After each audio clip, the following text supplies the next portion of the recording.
to Midwest Mind Meld with your hosts, Josh and Jason. It was a great day. How you feeling? I'm feeling normal, actually. So, for those of you who don't know, this morning Josh got up, and I got up, and Josh did the Trex challenge. Not at the same time and not the same location. Yeah, absolutely not. We were not staying together last night. But if you don't know what the Trex challenge is, here's a little bit of footage from that video.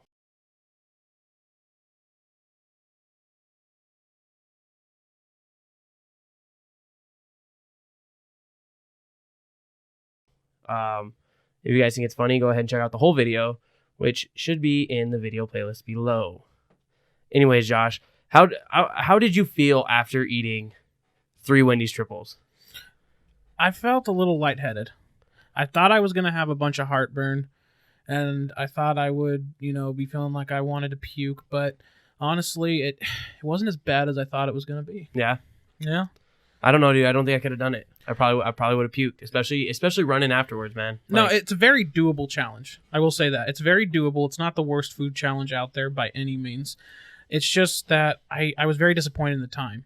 It was hard to, eat that burger fast. Oh, I can imagine. And I've seen videos where people do it. Most people do it in under 5 minutes.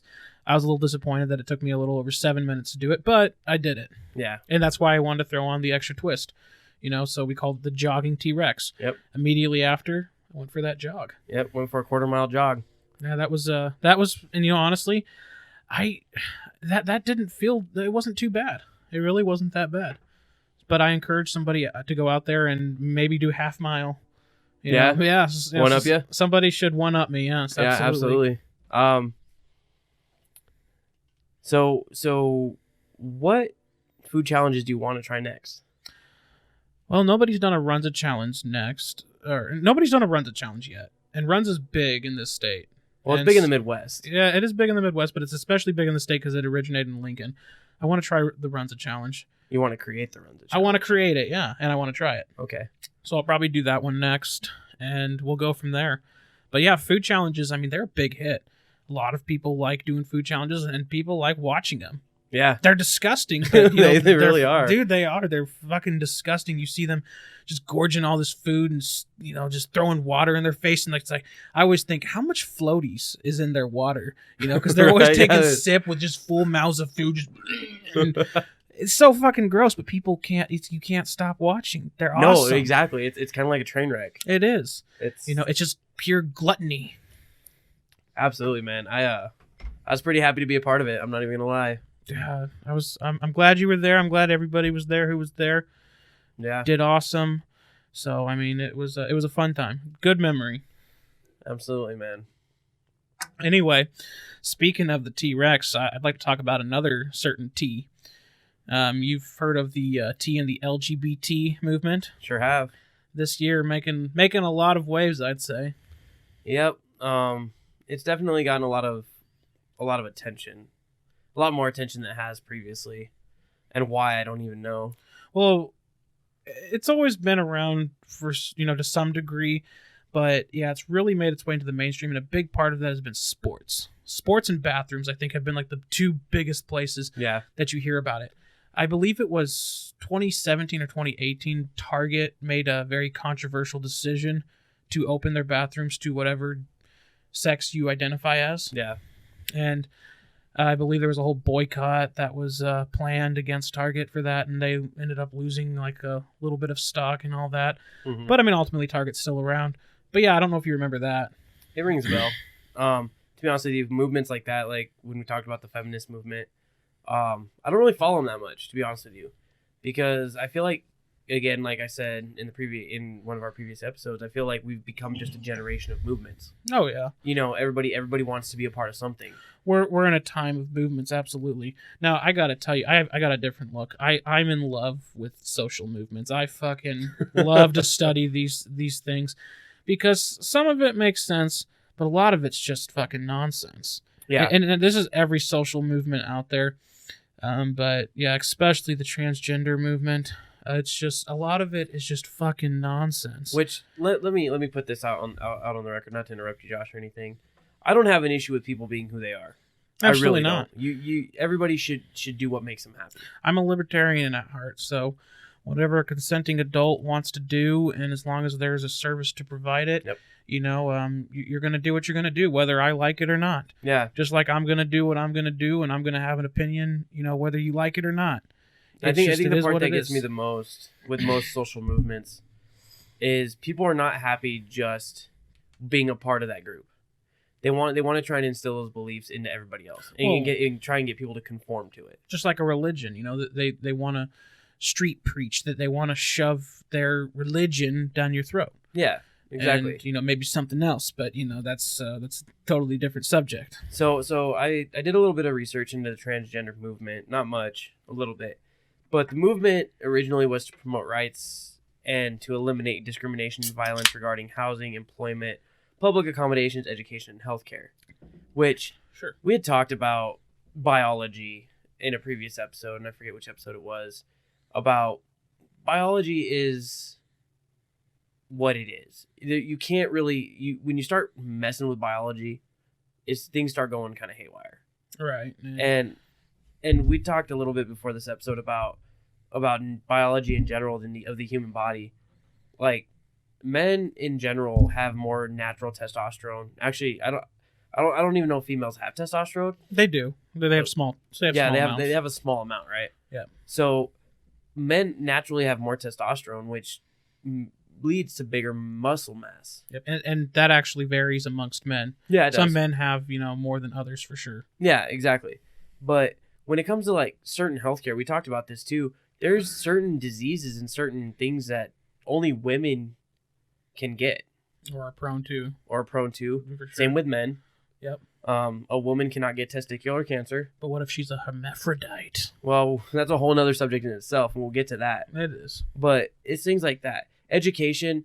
When I wrote this down, when I wrote my notes down, I started thinking about each individual situation that they promoted with their movement, and I don't understand how education plays in all of this, because I don't see men and women being treated differently in the education field. No, it's perception. I don't really see it too much either, but other individuals claim that they do, which I don't, honestly, I don't know if they're lying or if it's just their perception. Yeah. It is what it is. But the education system, especially when you're talking about the college level, the university level, it's played a big part in this, actually. Yeah. Public accommodations, we talked about the whole Target situation. Right. I don't think that it's necessarily right, but it's not my choice to make that decision. Right. Well, in your opinion, you don't find it right. And, yeah, exactly. You know what? There's nothing wrong with that. It's an opinion, and here's why.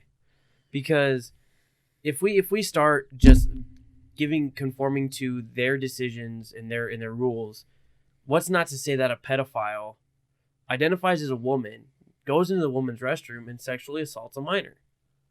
It happens so fast and happens more often than we think it does.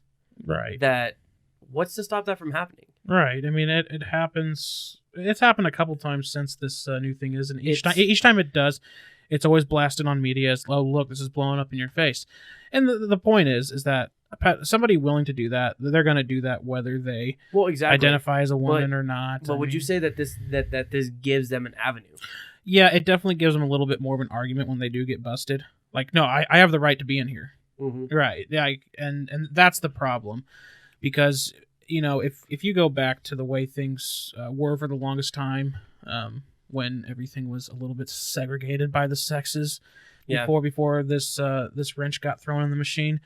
Yeah, you still had incidents like that. You still had men going in the women's bathroom and, assaulting women. It happened, but there really was no leg to stand on. I mean, you were just seen as a piece of shit. Now there's actually a lot of you're still seen as a piece of shit, but now there's a group of people out there, and they call themselves transgender activists.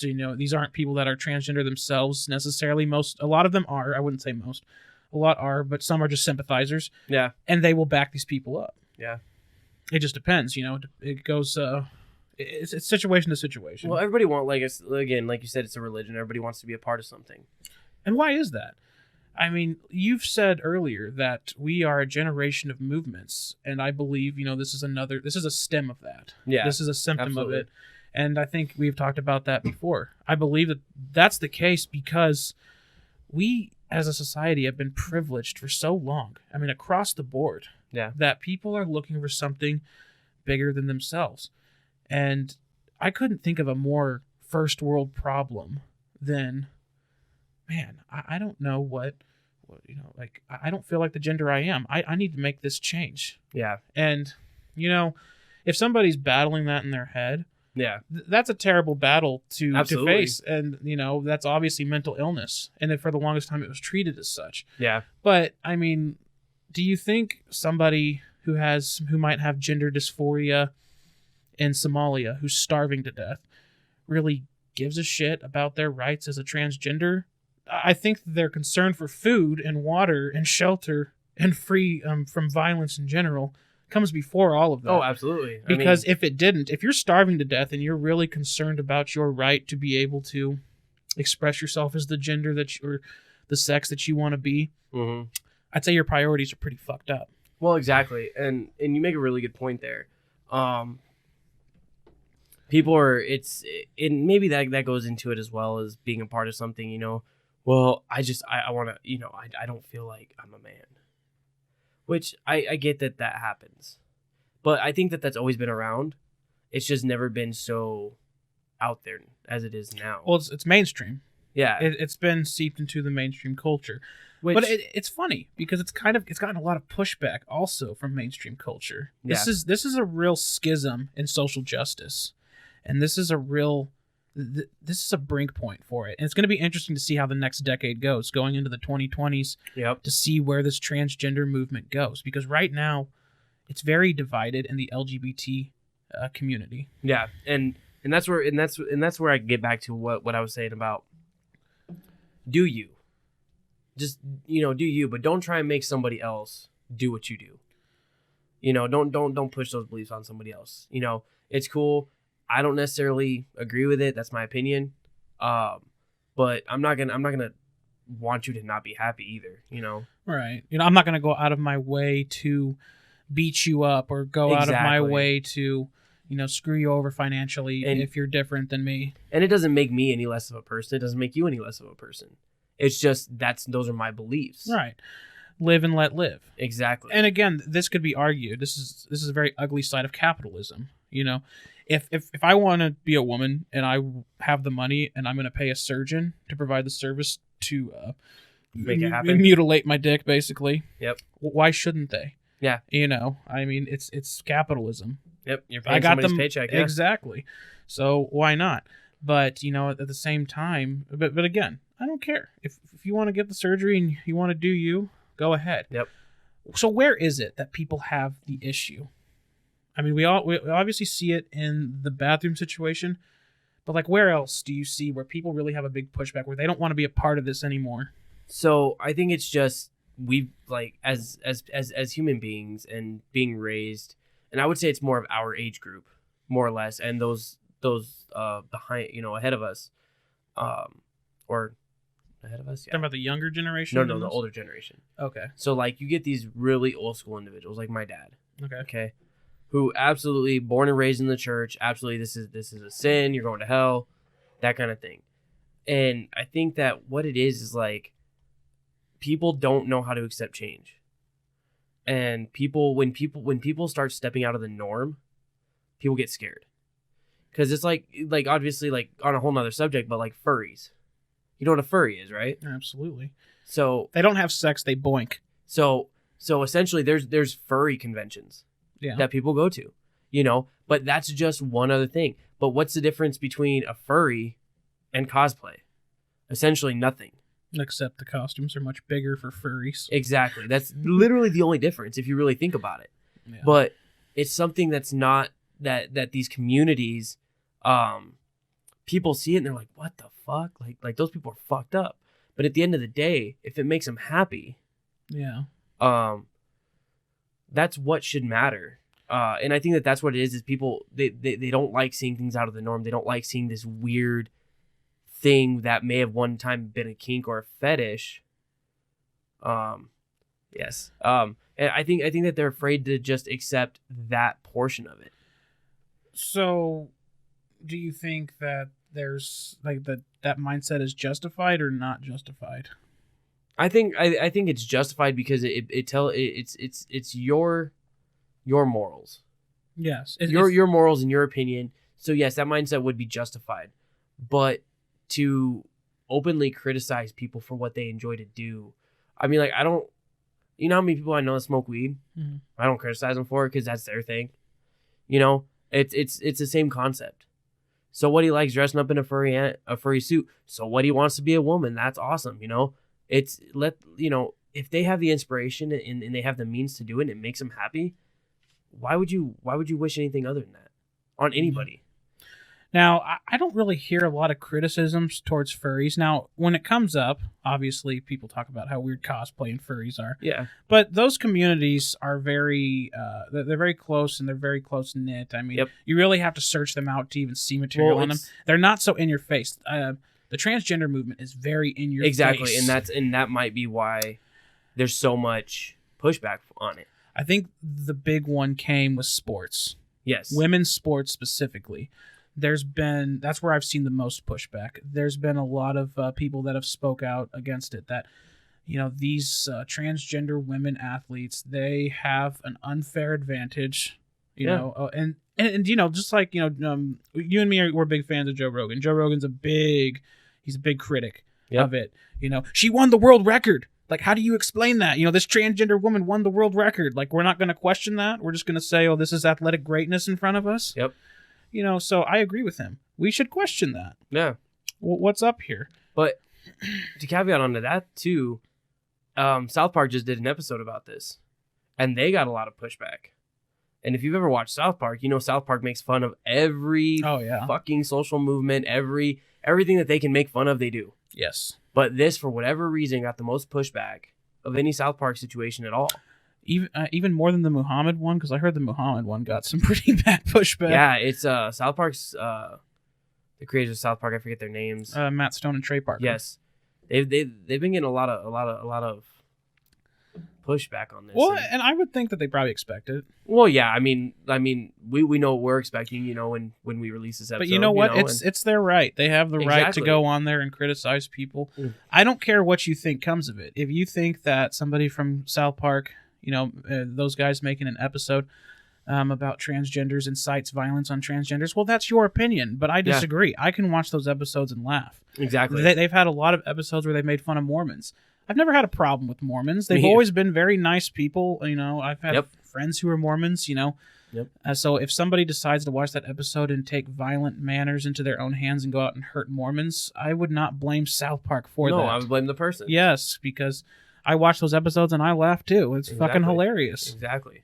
We should all learn to laugh, you know, and at that's ourselves. Another thing that I think changes the entire mindset of the movement is nobody knows how to take a joke anymore either. Especially in that movement. Exactly. It's like you can't make fun of it. Well, you can't even criticize it, even if no matter how valuable or how good the criticism is, you know, they will not hear it. They'll they'll label it transphobic, and it's exactly. It's like, no, so I actually had a couple friends that I met online that were actually pre-op trans, and honestly, they were some of the nicest people I ever talked to. Not as nice as the Mormons, I bet. Oh no, the Mormons will bring you cookies and milk. I mean, but they're just people, and I think at the end of the day, just because that they choose to make a decision, people kind of forget the fact that they're just people, and that's and that's where that hate comes in. Is like, oh well, he's no longer a man because he wants to chop his dick off. Well, that's kind of the idea, you know. But it doesn't make him any less of a person than he already is, or they are. I mean, you know, however you want to word it. But and I think that those of us that were raised on old morals and standards and in the church and things of that nature, we're just taught to see this as a terrible act, a terrible deed. And you got to remember that today you need to have an open mind when it comes to things. Yeah, I disagree, because I was raised in the church and I was never taught that this was a terrible deed. You know, if anything, I was just taught that something like a man wanting to be a woman is just unusual, and you know you should pray for this individual. You know, like stuff like that. Yeah. That's kind of how I was brought up. It wasn't like, oh, you need to seek out this person and in their life because they're poison to humanity. You know, when you think of hatred for, especially like transgenders, most of the time people are thinking, Bible Belt, hillbilly, hick, Confederate flag white flying. people, conservative Christians, all this bullshit. Now, obviously a lot of those groups I just named, obviously they don't have a very high tolerance for people that are transgender. However, a lot of criticism that I've heard from them, especially reading blogs and stuff, come from the LGBT community. Yeah. Surprisingly. Yeah, they come from lesbians and gays. Really? Yes, a lot of lesbians and gays feel, they have different reasons, but they feel that the whole movement behind transgenders erases their legitimacy. Because if you take out biological sex and genders and all this, then you're basically, homosexuality, what does it mean? It doesn't mean anything. It doesn't anymore. mean anything if you're going by the transgender ideology. And there's all these different levels of the movement and arguments. There's like arguments that say, oh, well, gender is just masculine and feminine traits that have been, socially constructed. Other people, when you say gender, they're thinking male or female. Yeah. But then, if you get down to it, that's your sex. Yeah. And so there's just a lot of fucking confusion with this whole thing. Yeah. But yeah, one example of their criticism, an individual, you might have heard of her. She was a big tennis star back in the 70s and 80s. Czech woman by the name of Martina Navratilova. Yeah, try saying that name 3 times fast. But she was a big tennis star. She was basically the Serena Williams of that, era. of the 70s and 80s. Yeah. Well, it was earlier this year she was actually accused of transphobia. Really? Yes. She put out a tweet. She was very angry with recent stories that surfaced of basically male-born female athletes beating natural-born female athletes, like cisgendered female athletes. Yeah. And so from the LGBT community, she got a lot of lashback for that. Yes. She got a lot of criticism, like, well, you're transphobic. You're basically saying men are better at sports than women, which is sexist. And they ultimately kicked her off of an advisory board for a column from the Times, the Athlete Alley. Okay. I never heard of it. I don't read it. Probably Yeah. It's not to appeal to people like me. Yeah. But yeah, she got kicked off of that. A lesbian sports icon. She got kicked off of an LGBT sports column advisory board. That's just fucking comedy to me because that's fucking ironic. Well, it's ironic as It's fuck, ironic. honestly, It's ironic as shit. And it's just, there's been a lot of examples of that. Yeah. She's the big one because she's obviously a big sports icon, but she's fed up with these transgendered women beating these girls in sports. So, do you know when the transgender movement started? I am not familiar with its origins. So, there's actually no any evidence that can prove a commencement of the actual transgender movement. In 1952, a guy by the name of Virginia Prince, he was a known crossdresser. He launched a journal called the Transvestia, and it was the Journal of the American Society for Equality in Dress. Now, whether or not this is true, but it's said that this publication has been considered the first step in the transgender movement. Obviously, it hasn't really blown up until the last couple years, but it tells me that this has obviously been a thing that's been around for half a century. Yeah, over half a century. And obviously, it didn't really gain a lot of traction. Honestly, I didn't start hearing about it probably until this decade, like the middle of this decade. Like, so you're talking like 2015, 2016. I didn't really hear about it too much. I remember hearing about the bathroom thing. I remember hearing about some sports things. And I remember kind of early on hearing about the military. They kind of made a rule in the military. Yeah. Did they end up banning transgenders? No, there was that they were actually trying to pass a bill for a while that the military would pay for their surgery. Did that go through? I don't honestly know. I don't think it did. So I think it got shut down. I don't know where I was. I was not at my unit at the time. I was elsewhere. But apparently we had a brief about the LGBT thing, and I missed it. So I don't really know exactly how it's because you're a bigot. apparently. I don't know exactly how that's affected the military because honestly, women in the military, there's been some pretty big icons in the military. There was that Marine woman that was G.I. Jane. well, the one that just became a general. She became a commanding general not that long ago.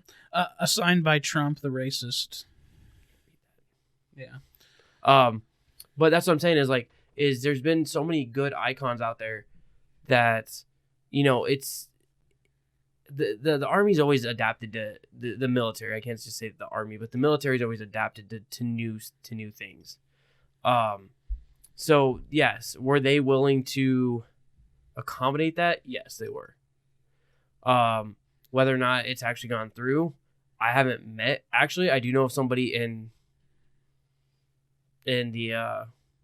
my affiliation, my component, who actually is post-op trans. Didn't know it till probably 3 or 4 months ago, but yeah. And so the Army, the component, the military, does have to treat them as such. They go through the legal processes of changing their name, changing all that stuff. They have to, accommodate that. And so it's just like anything else, Right, except it's, in my opinion, I don't think it is like anything else. I don't. Well, anything else in the aspect of like accommodating people, like right, but I mean that's a big old loose term, accommodating people. Yeah, it can go in many. I can accommodate my knife to your neck. Accommodation's just one of those words. It's like it doesn't mean anything good or bad by itself. But I also think a lot of the topics that are thrown out there and a lot of the slurs and the things that are said are also a lot of interpretation as well. We as individuals, we always, whenever something's said to us, we always interpret it the worst way that we can. And that's where, like I said earlier, you have to kind of have an open mindset when you're going into it. Or when somebody brings up the topic of like, oh yeah, I'm trans, like the first thing you want to do is be like, what the fuck? But if you step back for a minute and just let them talk, you're not gonna see a difference in who they are, but you have to have that open mind. And people are very closed-minded. Yeah. And that's another thing that stems a lot of the controversy that's going on today is people don't want to have that open mind when it comes to learning about new things. Right. I mean, but it's there's ignorance on both sides for sure. There's been a lot of criticism of transgenders that's just simply not true or has been extremely exaggerated. Mm-hmm. And so, there's ignorance on both sides, but there's also ignorance on the transgender side. Oh yeah, and I mean, one of them was ignorance... just the example I brought up with Martina. Yep. I mean, that's just plain old ignorance. That's basically a movement eating itself and not in the way that they want to be eaten, but it's like eating themselves from the inside. And it's just complete fucking nonsense. Yeah, and honestly, I find it kind of funny, but at the same time, I kind of find like, come on, opposition, get your shit together, right? Quit fighting amongst yourselves and come fight us. Yeah, I think that as a country, if everybody would just leave each other the fuck alone and let them do what they want to do, obviously within the guidelines of the law and but let people do what they want to do and be happy. Yeah. It's kind of like when 50 Shades of Grey came out. There was a huge thing in discussion about BDSM. That was huge because of those books. Yeah. And everybody was like, whoa, what the fuck? Like yeah, that shit's real. It does happen, But most of those people, you wouldn't know it. Because they don't try and throw it in your face. Right. They don't talk about it outside of their room or right. their dungeon, whatever the fuck you want to call it. But yeah, but this is, like you said earlier, this is the only movement that seems to like not die down. Well, it's not that it's not dying. It's fresh. I think it's fresh, and right now it's very in your face. It's very you need to accept this 100%, not criticize it, or you're a bigot and you're on the other side. And that's what I personally have a problem with. It's like I can agree with some things and disagree with others, and you can fuck off. or if you can fuck off or you can agree with me, good for you. Yeah, exactly. I could care less. But I do find a lot of this comical. I find it comical, but it's also scary too. This is where we're at in the times. But I think that movement in particular, it has stemmed from just being an overprivileged society for a long time. Yeah. Very comfortable society. Yep. Let's see how far we can push the envelope. Which we seem to be trying to do a lot of lately. Oh, a ton. But, there's also the question of, is it, because for the longest time, it was treated as a mental illness. Gender dysphoria is what they called it. Yeah. And sure, there was probably a lot of ignorance in that, too. We just need to go back to doing lobotomies. Lobotomies, yeah. Just why TV and, social media seems to be, taking people's brains anyway. Yeah. So we don't need to do it anymore. But, one example, everybody's familiar with this one. I don't know if you're familiar with the name Tiffany Michelle. I don't think, most people are probably familiar with that name. Hold on. Is that the trans name or the actual name? That's probably the trans name.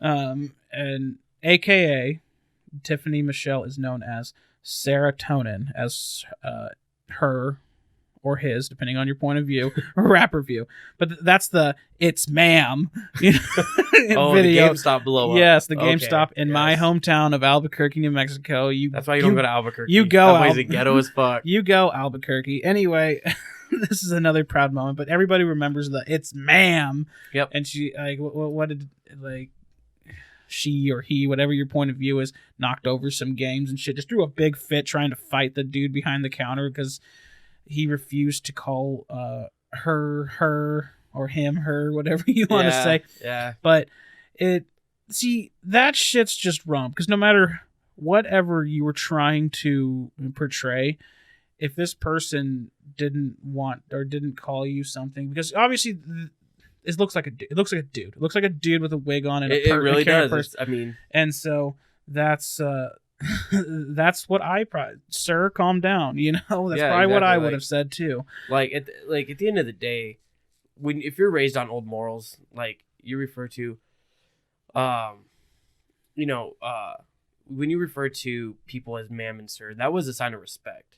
Oh yeah. Like even nowadays I do it. Like, well, and that's the most simple thing. You were able to, like, because that was like the only thing that you could actually call something on. Because like if you see like a person who's black or you didn't just go up and, hey, what's up, Blackie? You didn't say that shit. That wasn't even socially normal. That was racist. Yeah. But somebody who's obviously looks like a woman, it was totally okay to be like, hey, can I get this door for you, ma'am? Or, hey, can I help you with your groceries, sir? Something. Yeah. But you can't even do that anymore. No, and it's like the most simplest thing. Like, if I look at you, I can tell you're a man. I can. You can ask me to explain it, and yes, we can go over this on paper, but I can just tell that you're a man. You reminded me. So, quick story real quick to caveat onto that. When I first started with Safeway, I was a bagger, right? Mm-hmm. And I was bagging groceries for this for one of our cashiers, whatever. And this person's standing in line, and they must have been like super country, like they had a duster on, a hat, a button down shirt, all this stuff. And I'm loading the groceries in the cart, and I go, "Can I help you with your groceries, sir?" And the cashier looks at me and goes, "It's ma'am." I was like, I was so embarrassed. I literally walked away because I was like, how did I not know that was a woman? Granted, she didn't look she didn't look very womanly. And, I was 16 years old. I was like, it was my first job. Dude, I thought I was getting fired. I'm not even kidding. Like, and people have been fired, especially in recent times, for just even gossiping about a trans person. And that's not right either. No. Somebody's livelihood. But you just made a simple mistake. And you know what? Mistakes have probably happened for a long time on shit like that. And guess what? You just politely corrected the person, and most of the time it was never an issue. Exactly. But you don't fucking scream in the store and start threatening to fight people and scream, "It's ma'am!" Like, that's not okay. No, it's definitely not. It's not okay. I've had people call me by the wrong sex, just to try and get under my skin, I probably would have looked at this person and been like, you have an Adam's apple. pretty sure women don't have those. Right. And you know what? This But, person I mean, probably like- probably was no stranger to the fact that they had an Adam's apple. They just wanted to start a fight because this person's obviously mentally ill. And Absolutely. And sometimes I wonder if some of these people that are trans or whatever are doing this just to get the attention. oh no, I'm sure there's been a spike in a lot of this because of the attention involved. Because they don't want it. Because it's tough being a cisgendered hetero person. Not everybody's cut out for it. Yeah. And so you gotta have a way out to be different. You gotta separate yourself from the pack. And now the movement's getting a little attention. So yeah, I do think there has been copycats put out there for that fact. Yeah. It's definitely been one of those situations where we going through it. The next 10 years, people are going to see these videos and be like, what the fuck was wrong with these people? I really do. Well, I think people do it now. I think most prudent thinking adults probably look at that shit and they're like, and it's funny. It's just funny to them. It's like, this is where we're at this point. When I saw that video, I was like, holy shit. I started laughing. Oh, right. How could you not? It was fucking comedy gold.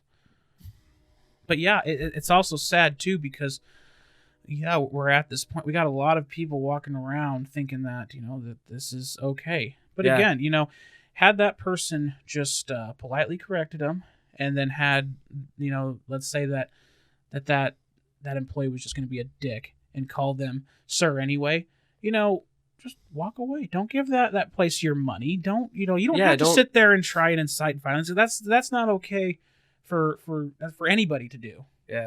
Like if some guy behind the counter calls me a bitch or calls me, whatever, it's not okay for me to sit there and try and fight him, Yeah. just leave. Exactly. Leave, or if you can't leave, there's other things that you can do, but throwing a fucking fit like a little kid, Yeah. that's not okay. Do you think that in any sense though that guy, that girl, whatever the fuck it was, Whatever your point of view is, that person. Yeah, that person. Do you think that they could have filed a lawsuit against that? You can file a lawsuit against anything. Now, can you win? That's a completely different story. No, I don't think you could win. Wasn't there a couple situations, last year, maybe earlier this year, where that kind of occurred? Yeah, just recently, actually. I believe it was back in October in Canada. This has happened in Canada. That recently? Yeah. Well, this is when the decision was made. Where the fuck was I at? You were probably at work. This story was actually kept pretty quiet. Okay, unless that's probably why. you were in the area. I mean, this wasn't national news everywhere. But, I mean, if you Googled it, you could find it. Okay. But I first heard about it on Facebook. So there was a dude, a naturally born male, who is now a transgender woman. He went into it was like a Brazilian wax or bikini wax. It was a spa. Yeah, it was a spa. But this woman's, she was like they said she was a foreigner to Canada, but she specialized in, waxing women. Yeah. And, well, this guy wanted to get his balls waxed, and she wasn't comfortable doing that, and also she didn't have the training to do that because that's a completely different ball game. Apparently, excuse my pun. That's a completely different ball game. No, absolutely. Than waxing a pussy. But well, they're demonetizing this episode. No, yeah, fuck it. Anyway, So this trans woman basically made a big giant stink about this because she felt this person felt that they were being discriminated against. Yeah. And so they filed a lawsuit against, it was a lot. It was actually quite a few beauty parlors and spas. And they were, 3 of them, they highlighted that they were foreigners. Anyway, back in October, the decision was made by the authorities in Canada that this transgender woman did not have a case. However, just paying the legal fees to fight it put 3 of them out of business. 3. Wow. Yes. So now the accuser had to pay, I think it was $2,000 to each of them. But they said that's not enough to put them back in business. No, it's not. Just from fighting these lawsuits and, having to shut down for a little bit. It's like, so ultimately this transgender won. I mean, even though they didn't win the case, they They put three they people out of business. Three women out of business. And it's funny because in our socially progressive society, we're supposed to build women up, especially women entrepreneurs. Yeah, exactly. But in Canada, which is a very liberal, a very liberal society, yeah. I just find it funny. And so I think the ultimate fear is that if this transgender movement doesn't become accepted in mainstream society, like across the board, that the whole social justice system is going to start basically going on a downward spiral, meaning people are going to start looking at other movements critically because this one was trying to be pushed down, the throat of society, and people saw the bullshit in it, put their foot down and said, fuck you, we're not giving into this. And as a matter of fact, maybe we should start looking at other shit and benefits that we gave other groups. Yeah, absolutely. So, I mean, in turn, this could make society more bigoted. It could actually have the opposite effect, and I think there's a good chance that it will. You're not wrong. You start putting it in terms like that, and there's a pretty deep-seated explanation, in theory, believe it or not. It's just a theory. But at the end, but you're not wrong. You make a pretty solid point there. And this goes back to what we said when we started talking about gun control and things like that. Movements will change things, but maybe not in the way you intended. Yeah, there's always that term backfire and blowback. Yep. People don't think about that shit. No, and they don't think of I've said it before. Every action has an equal but opposite reaction, and that's anything that you do. Okay, Isaac Newton. I'm just saying, any time that we start sitting down and we start talking about, look at totally different subject, but just because I see it every time I go to the gym, the first thing I see, impeachment inquiry, and yet again, there's nothing there. So this whole thing about blowback, it happens in every situation. Sure. And I think that the transgender movement, not the LGBT movement, but just the transgender movement in general, I think what they're trying to achieve is going to come back and bite them in the ass. Oh, I believe it's going to be the LGBT movement. I believe it's going to cause. You think the whole LGBT? Absolutely, because that's what the T is in LGBT, and the LGBT as a whole are the ones that are at that. When we talked about Martina. Mm-hmm. Yeah, they're the ones that actually made that decision and kicked her off the board. So, yeah, I do think it's going to bite the whole movement in their ass. Yeah, I really do. It's going to divide them, divide and conquer. Yep. And, you can only swing the pendulum one way for so long. And I believe that this last decade and the decade before, and maybe even, the 90s was the time for minorities like the LGBT to basically gain ground. But now, pushback's coming. Backlash is coming. I think as a generation too, we're starting to realize, growing up in the era where, where social media has become such a big thing. I think people are starting to learn how to wade through the bullshit of what they're reading and what they're seeing. I think some people are. Well, a majority of because like you said, this is the first movement that everybody's been like, no, we're not putting up with your shit. Not everybody.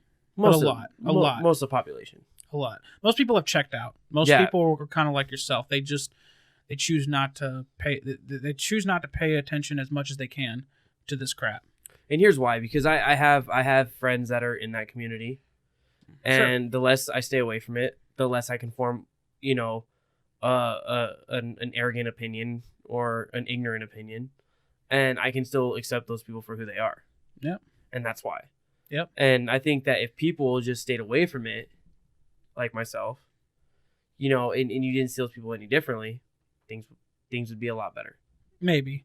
But there's a lot of loud, radical voices on the other side. Yeah, you're not wrong. Which are the ones that are making the most noise. You're right. I've met some transgender individuals, and I didn't have an issue with them. No, I didn't have an issue with them at all. They were very, just as respectful as I am, if not more so, and so there was no issue. Most of the time, you wouldn't even know.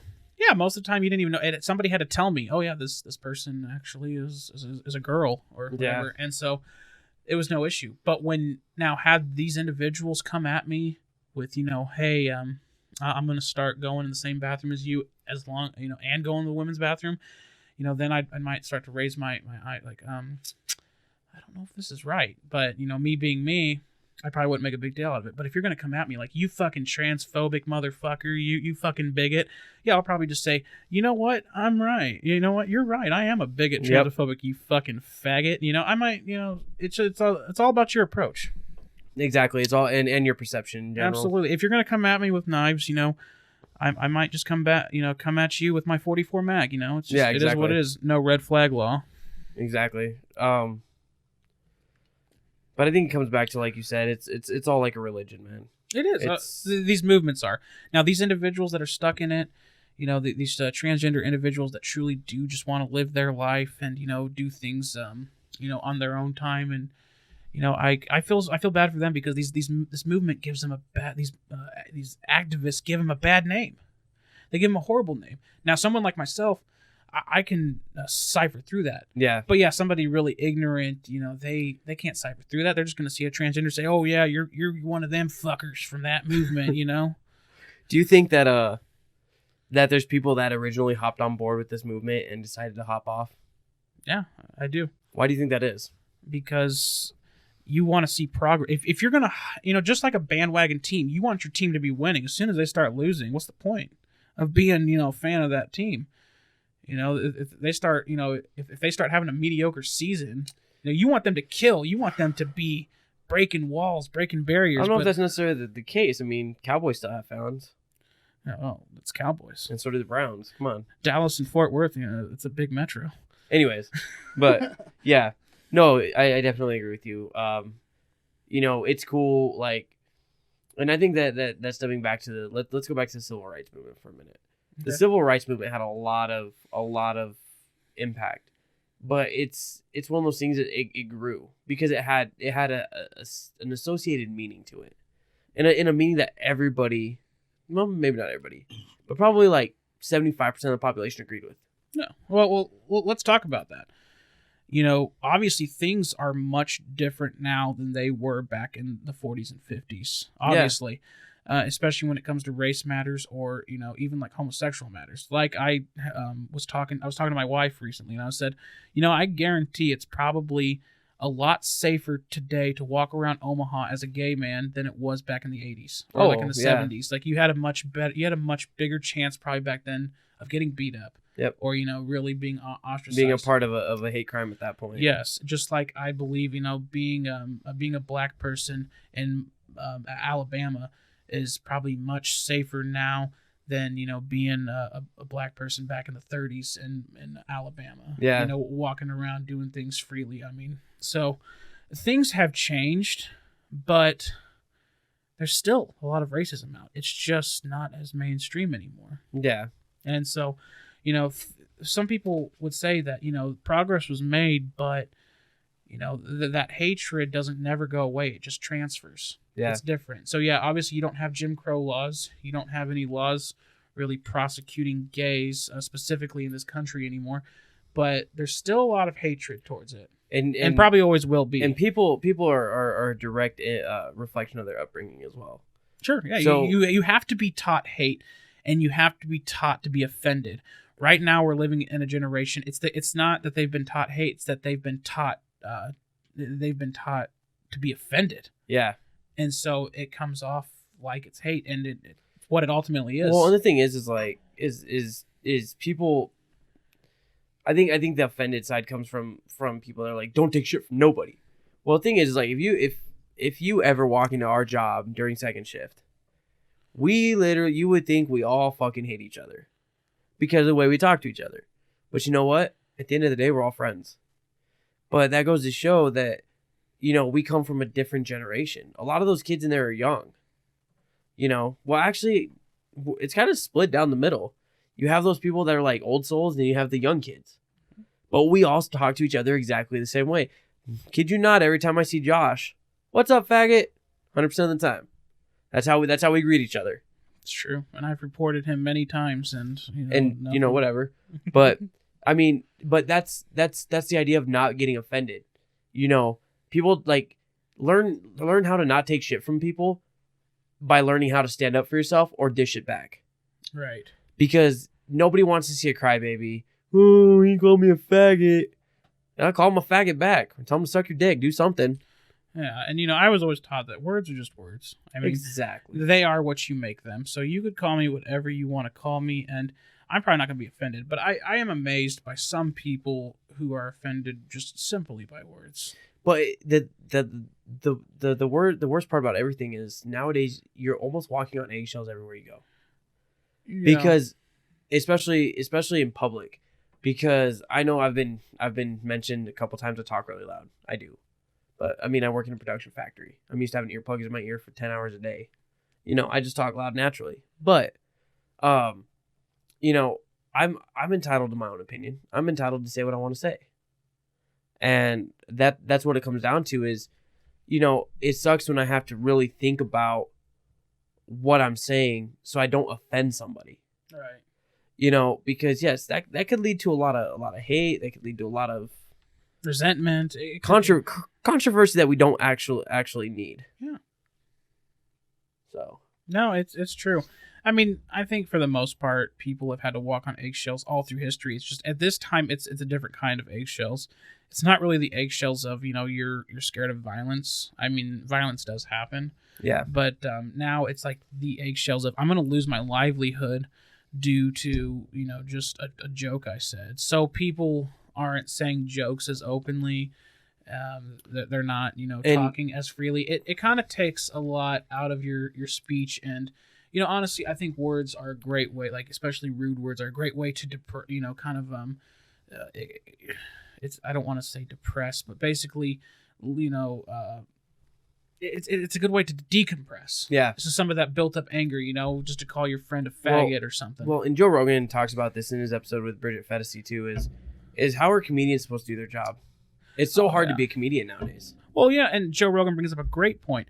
Comedians are an easy target for bloggers and these social justice warriors because they basically take like things that they say and just make them sound like they're these horrible, evil like individuals because they said something fucked up, and it's like they were saying it for laughs. I was there. That's how they make their paycheck. Right. I was there. I saw their body language. Like I know they're not going to go do what they just said they're going to do. Exactly. It's like so you're going to tell me that people are killing themselves just because of what a comedian said?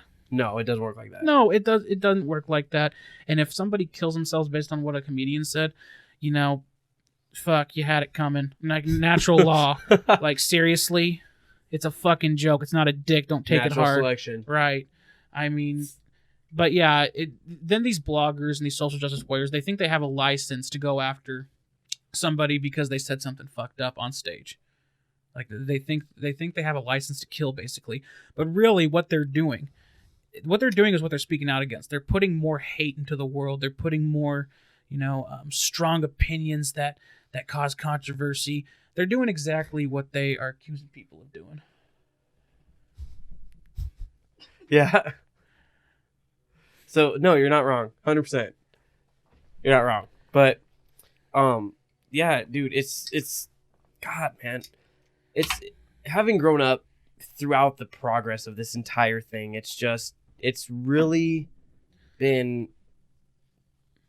I don't even know how to explain it, dude. Like, especially the last probably like 4 or 5 years. It's really just been kind of like rushed. That's like the best way I can describe it. I don't know, man. It's like it's almost like the Jehovah's Witness knocking on your doorstep and be like, "You need to support the LGBT community." I already do. Right. But I don't need you to tell me about it. Yeah, they don't really go door to door necessarily. Well, you get the point. No, I get it. It's all online. The Jehovah's Witness, I mean, they've become just a joke. It'd be kind of funny if the LGBT did send people door to door. That'd be kind of hilarious, actually. Handing out pamphlets about their next rally. Right. I mean, they definitely do street preaching. Absolutely. Yeah, they definitely do street preaching. They do social media preaching. Now, okay, I gotta ask you. Saw this video. I don't even remember exactly what this guy was protesting, but he's standing in the middle of the road in front of this SUV, and he wouldn't move, and the SUV proceeded to drive forward. Didn't run the guy over, but slowly kind of pushed him out of the way. Well, then he dropped what looked like a rifle. Actually, dropped what looked like a rifle. and hit the guy's truck. His guy got out of the truck and beat the shit out of this guy in the street. Mhm. Did you see that video? I did not. Oh my God, it's fucking hilarious. Because the guy recording it, he's sitting in the car, he's like, yeah, see, you gonna get your ass beat. It was funny as fuck. I was laughing so hard. But people don't understand, like, they're like, good, stand up for what you believe in. But there's just some people that aren't gonna deal with your shit. Well, yeah. You know. You take a big risk when you start blocking traffic. I don't know if you saw the one where the male nurse like ripped the Dude, that was sign great. out of the climate change. You know, yeah, he was totally justified. Absolutely. There was that other one where it was like midnight, and I remember, dude, this chick was they were standing in line, and this chick got hit by a car doing like 55 miles an hour. I'm like, she's dead. I'm telling you right now, she's dead. Don't do stupid shit. Well, yes. What is it? You play stupid games, win stupid prizes. Yep. And that's exactly what it is. I'm all for people believing what they stand up for, or stand up for what they believe in. Yeah. Do it in the privacy of your own home. Not even necessarily that, but here's another thing about these critics, and Joe Rogan talks about this too. And not just Joe Rogan, but a lot of people have actually talked about this, about how easy it is now to be a troll because literally you sit behind the comfort of a screen. Right. And it's so easy to just type those words out, play those words, and and troll people. Right. Sure. And you don't have to worry about getting your ass kicked. Just like I think Mike Tyson said that. The internet has made it very comfortable for people to say anything they want without getting their ass kicked. Yep. But he has a very good point. And that's why we have become a generation of being so comfortable with calling people out and criticizing people and judging people because it's so easy to do it now. Mm-hmm. And Twitter's huge for it. But it's all good. So, well, I think tonight I think that about wraps it up, man. Yeah. But for those of you watching, if you have not watched Josh's T-Rex challenge video, definitely get out, watch that video. It was pretty fun. I was really hoping to see him throw up. I was really hoping you guys were gonna get to see him throw up. Get you out to watch the video and see. If you like the video, subscribe.